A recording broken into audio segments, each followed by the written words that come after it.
All right, I'm here with Atilla Widnell, and I am so excited to talk with you, learn a little bit about your technology, and share that with other people. I saw it at the Fast Markets conference, was absolutely blown away. So can't wait to learn more. So tell me just a little bit, who is Attila?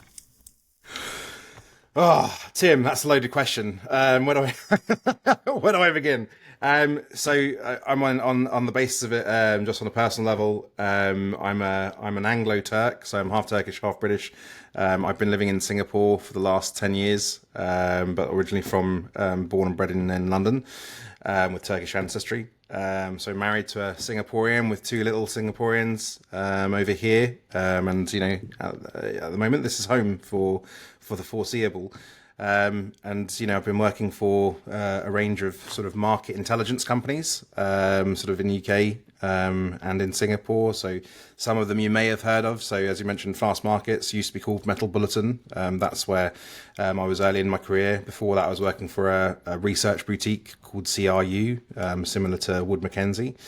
Then I went to work for a big Chinese organization, focusing on high frequency alternative data within iron ore, and the steel markets. And then, we sort of, you know, uh, given the current environment, it's quite sort of ironic. We took some of their ideas and, started up, Navigate Commodities. And that's sort of where we are here today. Awesome. So tell me about Navigate Commodities. What exactly is it that you guys do? Fundamentally, what Navigate Commodities does, we try to use the satellite technology that is out there to provide real-time visibility of supply and demand of certain sort of dry bulk commodity markets.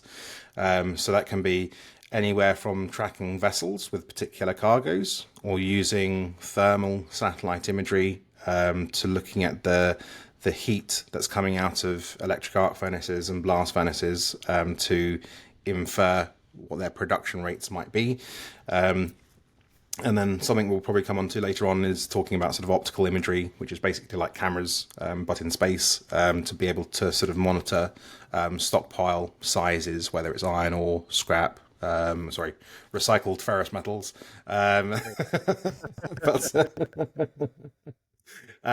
but yeah, that on the basis that's what it is, and then we package that data into a platform, and then we sell that to industry, to investment banks, to anyone that's trading futures, derivatives, the physical underlying asset, and so on. That's awesome. So when we were at Fast Markets, you showed this demo where, like you said, you're actually monitoring the size of a pile of scrap or recycled materials. And you're actually seeing that, and you're monitoring that all over the world. Tell me more about that. Like, how does that work? What do you actually do in there? So I'm going to caveat that product's still sort of in beta testing. So we built the model, and it works accurately, and it's been trained to pick up the different grades like HMS, PNS, bonus, shred, and new production scrap, for example. So that's all done, and it can predict the size of those piles with an 87 to 96% degree of accuracy.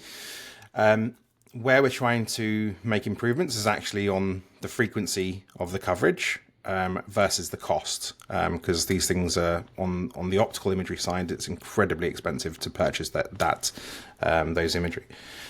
Now, sort of how we do it, there are a lot of private sort of satellite constellations. So they actually refer to a group of satellites from one organization as a constellation, just like stars. And the majority of the constellations or the companies that have the highest resolution sort of cameras on their satellites are usually private commercial enterprises. So we have to purchase those images from them. And so the frequency of the coverage, or what we call the revisit rates, will be determined on cloud cover, and how fast the satellite is going orbiting the Earth. So as you can start to understand, that's the sort of methodology and mechanics of how it's actually done. We then work with industry, so we've got quite a few helpful friends within industry who have their own deep sea terminals. They then share their inventory data with us, and then we benchmark against that, and we train the model to identify the piles. So there's a little bit of manual work from the beginning. So I have to start looking at all the images and go, okay, that's definitely PNS. That's those are sort of bales over there, and so after a while of doing that repeatedly on a few images, then the model is smart enough to determine itself. And then, when you're looking at a pile, I'm going to exclude HMS 1 and 2 for this conversation, because it's it's a more challenging one to predict, because, as you know, the structure of HMS can sort of stack sort of vertically, and it can have pockets of air, but things like shred sort of form a normal pile, and I guess the bales sort of are quite significantly easier to determine. But once you look at the density, the size of the piles, anything like that, the length, the width, the height is a bit more tricky, because you have to use the shadow to determine the height of the pile. Then you start coming up with a volumetric sort of mass in terms of what's sitting there. It's not going to be perfect, and I think I probably said that on stage, but it's a good approximation. And when you're looking globally or nationally, then you start to sort of benefit from that scale. Looking at one particular yard probably won't help you too much, but when you look nationally, is the US overstocked or understocked on ferrous scrap?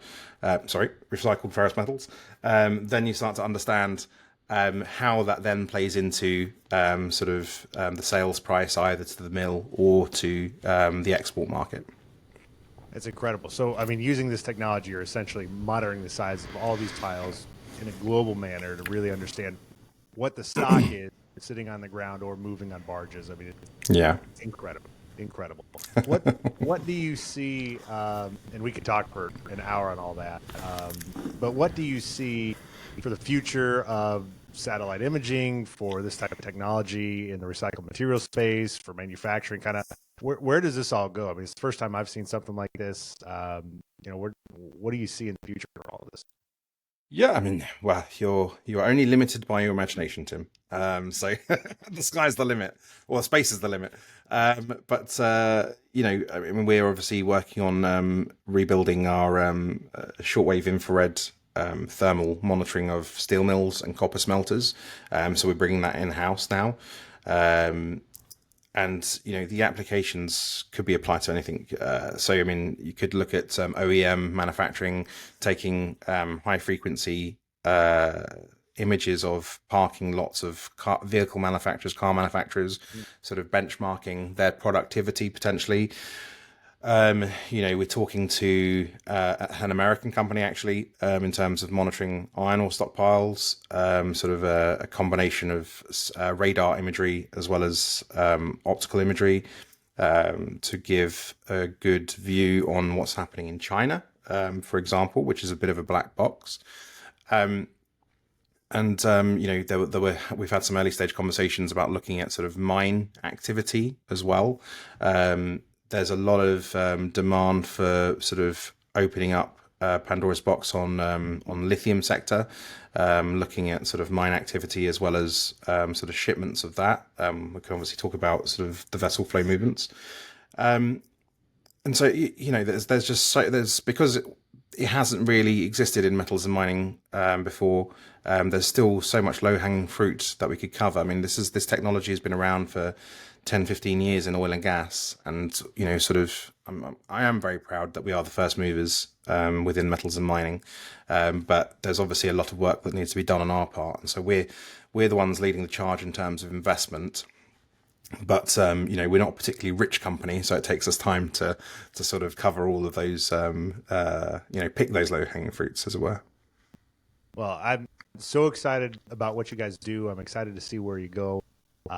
Thank you so much for making some time tonight. Can't wait to have more conversations about this and see what happens with Navigate Commodities. So thank you so much, Attilla.